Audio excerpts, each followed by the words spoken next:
At Team Toyota, they've been selling and servicing new and used Toyotas in your community for over 50 years. And you can reserve your next new Toyota with them today. You'll get a realistic timeline, and even in this crazy market, they won't charge you over MSRP. Or don't wait at all. With over 75 certified Toyotas, including a bunch of RAV4 and Highlanders, you can drive one home today. And you can always trust them to maintain your current vehicle. Their service and collision centers are high-tech, comfortable, and will save you time and money. Team Toyota can help you go anywhere you want, but they'll always be your hometown team. Just visit teamtoyota.net and choose from 3 locations in Langhorne, Glen Mills, or Princeton.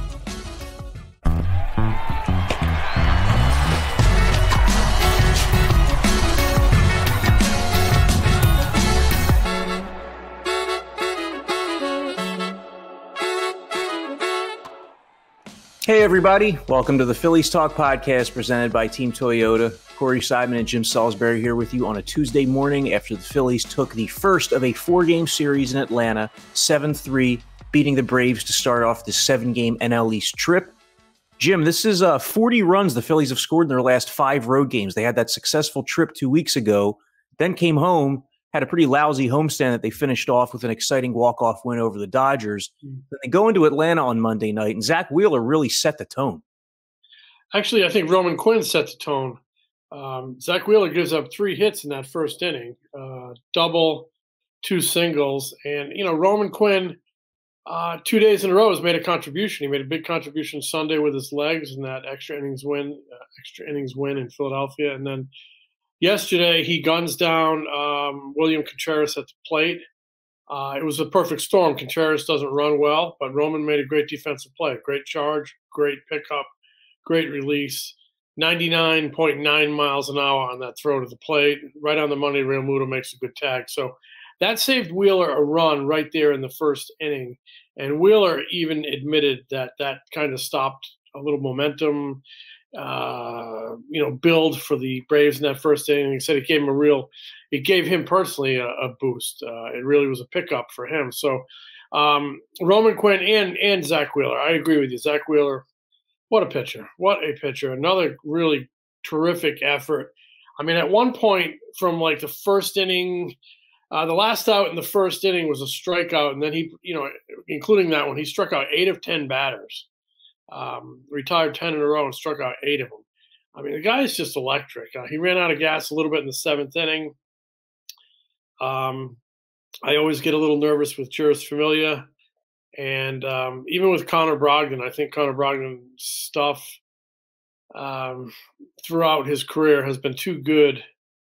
I just think he should be better, but, his stuff has come down a little bit this year. They sort of bobbed and weaved through the 7th, the final out of the 7th and into the 8th.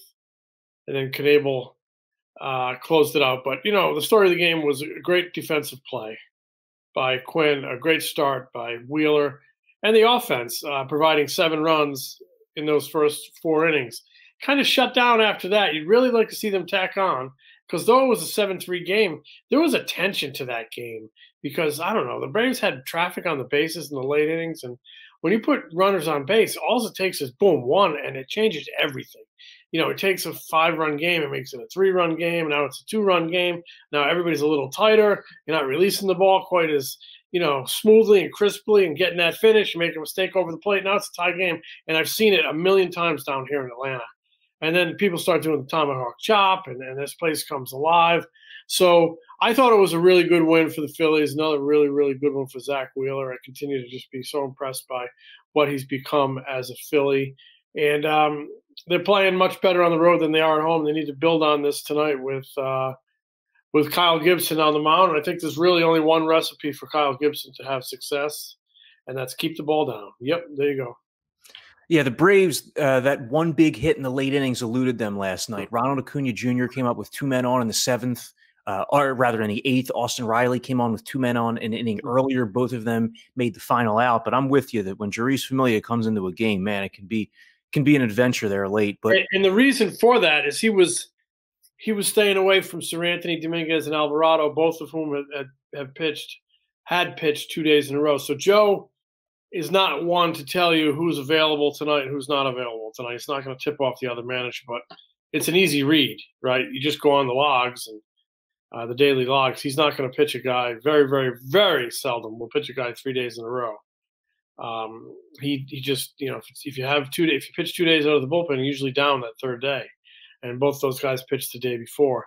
I mean, Joe's thinking is, late in the season on the line, playoff bid on the line, October games, he'll use a reliever 3 in a row, but he's going to conserve them because his saying is the prize is in October.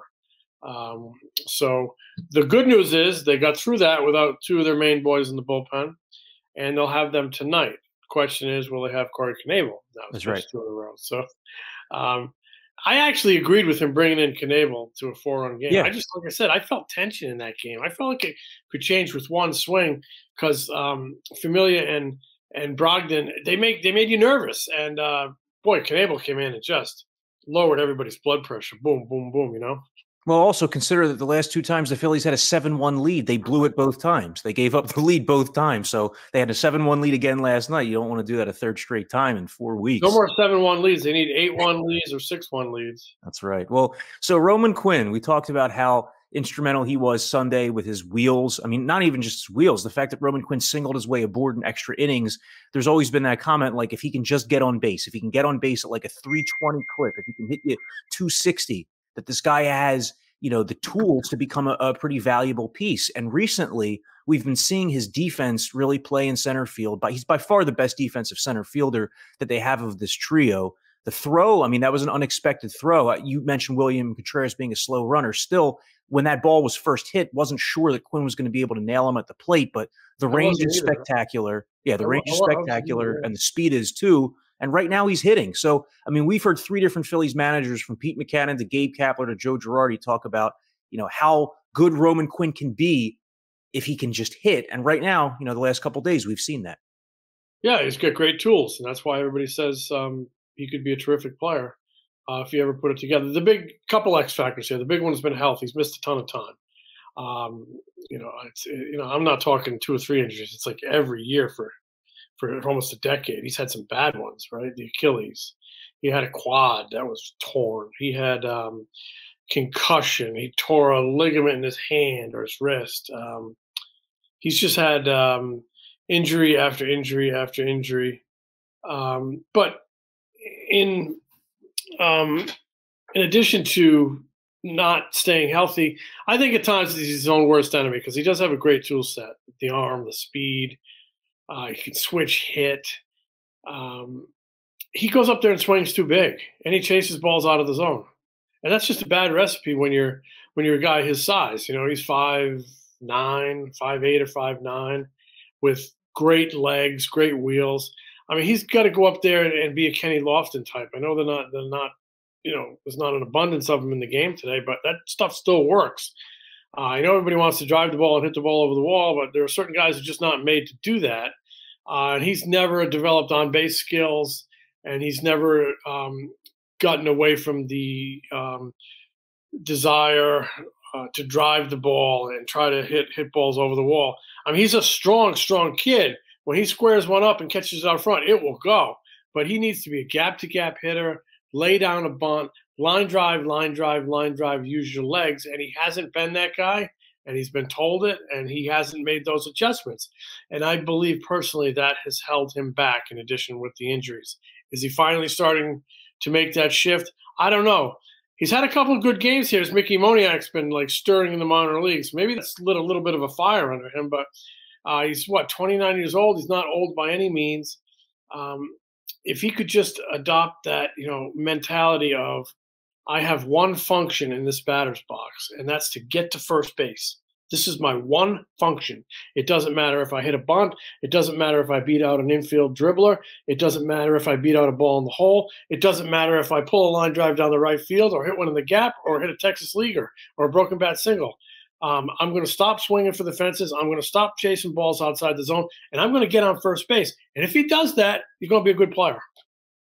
What's kind of funny is that everybody around here, when an offense struggles, talks about, they got to play some more small ball. They got to manufacture some more runs. If you think about it, Phillies have played a decent amount of small ball this year. You have guys like Quinn and Vierling and others who are willing to lay one down at the bottom of the order. They're toward the top of the league in stolen bases. You have Bryce Harper and Kyle Schwarber, who, when third base is unoccupied, they're willing to lay one down to go the other way. So, I mean, it hasn't just been a home run reliant offense, but last night. But, I don't think you have to play small ball.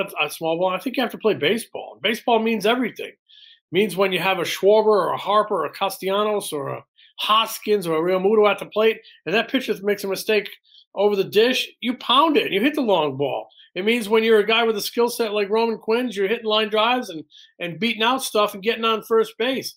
You play the game that you're able to play. If you're Gene Segura, you're short, quick to the ball, hitting line drives all over the place, tough to defend.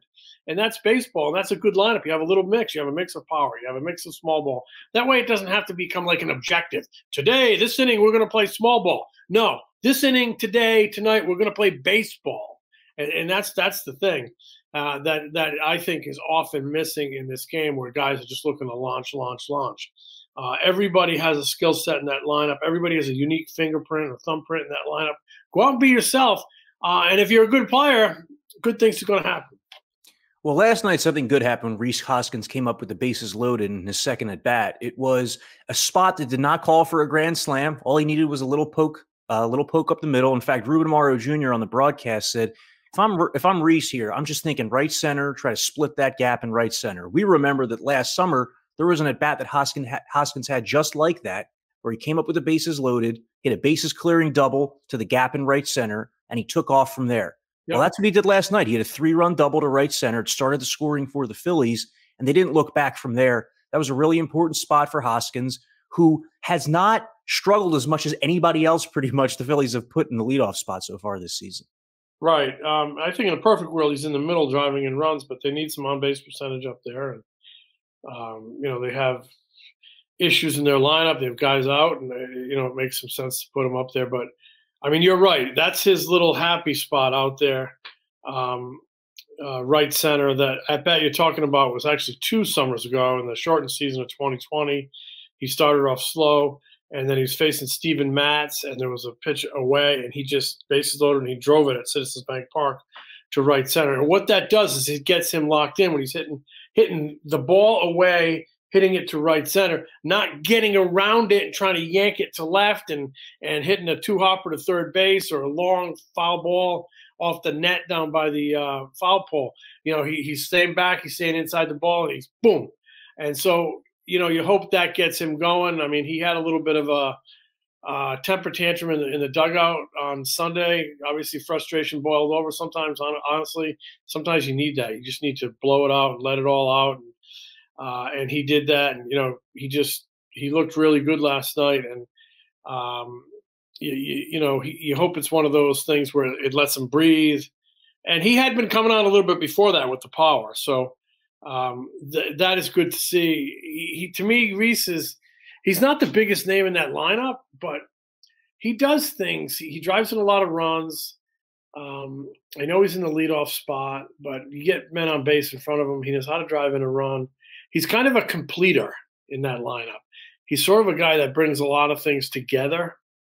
And when he's hot, they're a different team. Look at last May, a year ago.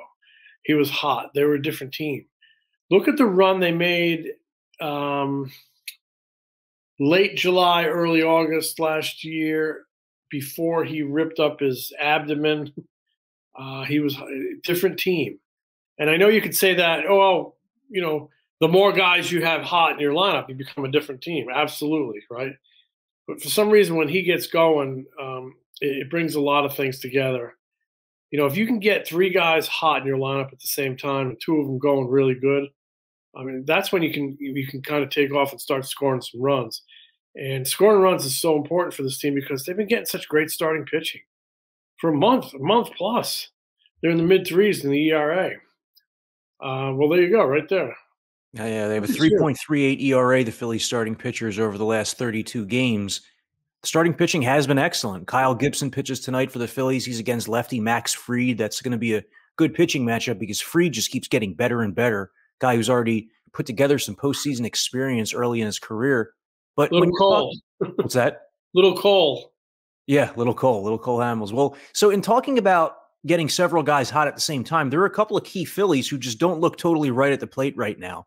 Nick Castellanos, 7 for his last 50 over his last 12 games. He has just 2 extra base hits and 3 RBIs over that span. Seems like he's just like lunging at the ball a lot. Ball on the outside corner. He's getting ahead of it. He's popping out weakly.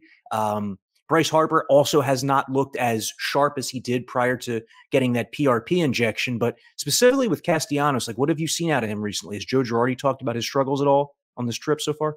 Joe actually talked about how encouraged he was to see how hard Nick hit the ball in the first inning last night. So sometimes one swing can get you back, and that's the hope they have going into game 2.